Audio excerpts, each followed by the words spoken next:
Hi, I have Whirlpool Cabrio dryer. I have f3e6 error code. How can I fix it? Hi, my name is. You're having this issue. The code f3e6 is a communication error. You need to reboot, disconnect power by cord or breaker. Reconnect and start a new cycle. If the code is still present, then you will need to replace the control board or check for damaged or loose connections inside the machine.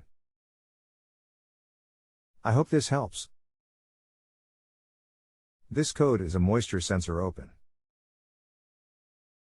Did you do a diagnostic? The code should only show in diag mode. Unit should still operate. The warming drawer temp sensor open. Locate sensor and replace. If you have a home improvement or appliance question and want to chat with an expert now, visit justanswer.com/ythi.